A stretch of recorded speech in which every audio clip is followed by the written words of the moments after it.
ఉక్కపోతతో ఉక్కిరి బిక్కిరి. రాష్ట్రంలో పెరుగుతున్న టెంపరేచర్లు 14 జిల్లాలో 40 డిగ్రీల వరకు పైగా నమోదు. 3 జిల్లాలో 41 డిగ్రీలకు పైగా రికార్డు. నల్గొండ జిల్లాలో 41.6 డిగ్రీలట. పలు జిల్లాల్లో తేమ శాతం 94గా నమోదు. 4 రోజుల్లో వడగండ్ల వానలు ఎల్లో అలర్ట్ జారీ చేసింది. దయచేసి ఒక పక్కన రైతులు జాగ్రత్తగా ఉండాలి, రెండోది ఎవరైనా రోడ్డు మీదకి వెళ్ళాలంటే ఇక ఇప్పుడు 10 కాక ముందుకే విపరీతమైనటువంటి ఎండ కనబడతా ఉన్నది.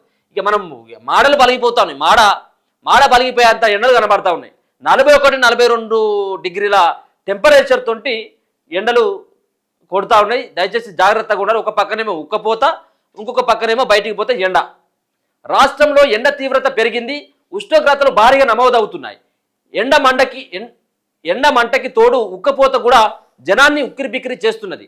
ఎండల తీవ్రత అంతగా ఉండదని ఐఎండీ మంత్లీ అవుట్లుక్లో వెల్లడించిన పరిస్థితులు మాత్రం అందుకు విరుద్ధంగా కనిపిస్తున్నాయి. ఇప్పటికే ఉష్ణోగ్రతలు 41 డిగ్రీల మార్కును దాటేసినాయి. శనివారం నల్గొండ జిల్లాలో మార్గులపల్లిలో అత్యధికంగా 41.6 డిగ్రీల టెంపరేచర్ నమోదైంది. 14 జిల్లాల్లో 40 డిగ్రీలకు పైగా నమోదైతే ఇందులో 3 జిల్లాల్లో 41 డిగ్రీలకు పైగా రికార్డ్ అయింది. భద్రాద్రి కొత్తగూడెం జిల్లా నారాయణపురంలో 41.3, ఖమ్మం జిల్లా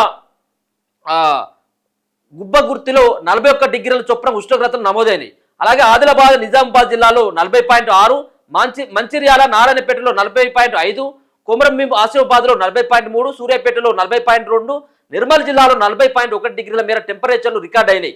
జయశంకర్, భూపాలపల్లి, మెదక్, ములుగు, అలాగే నాగూర్ కర్నూలు జిల్లాలో 40 డిగ్రీలకు పైగా టెంపరేచర్ నమోదైనాయి. ఇక హైదరాబాద్లోనైతే 38.5 డిగ్రీల టెంపరేచర్ నమోదైంది. ఎండతో పాటు ఉక్కపోత కూడా ఎక్కువైంది.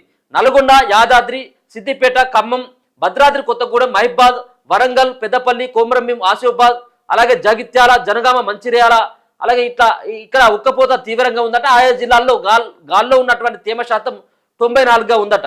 వడగండ్ల వానలు కూడా పడేటువంటి ఛాన్స్ ఉన్నది. ఎండల ప్రభావం ఉన్న రాష్ట్రంలోని పలు జిల్లాలకు వర్షాల అలర్ట్ని ఐఎండీ జారీ చేసింది. తొలి 2 రోజులు ఉత్తర తెలంగాణ జిల్లాతో పాటు సంగారెడ్డి, మెదక్, వికారాబాద్, మహబూబ్ నగర్, నాగూర్ కర్నూలు జిల్లాలకు ఎల్లో అలర్ట్ ఇష్యూ చేసింది. ఆ తర్వాత 2 రోజులకు దక్షిణ తెలంగాణకు, తూర్పు తెలంగాణ జిల్లాలకు అలర్ట్ జారీ చేసింది. బలమైన ఈదురుగాలులు 40 కిలోమీటర్ల వేగంతో గాలులు వీస్తాయని హెచ్చరించింది. వడగండ్ల వానలు పడే అవకాశం ఉందని పేర్కొంది. అయితే హైదరాబాద్కు వర్షాల అలర్ట్ లేకపోయినా సాయంత్రానికి మబ్బులు పట్టే అవకాశం ఉందని ఐఎండీ తెలపడం జరిగింది. సో ఒక పక్కన ఎండ, ఇంకొక పక్క ఉక్కపోత, ఇంకొక పక్కన వర్షం, దాని తర్వాత రాళ్ళవాన. వడగండ్ల వాన అంటే రాళ్ళవాన. సో ఇదంతా కూడా వచ్చేటువంటి అవకాశం ఉన్నదట. ఇక చూడొచ్చు, అంటే మారుతున్నటువంటి వాతావరణ పరిస్థితుల నేపథ్యంలో ఎప్పుడు వాన పడుతుందో తెలుస్తలేదు, ఎప్పుడు ఎండ కొడుతుందో తెలుస్తలేదు.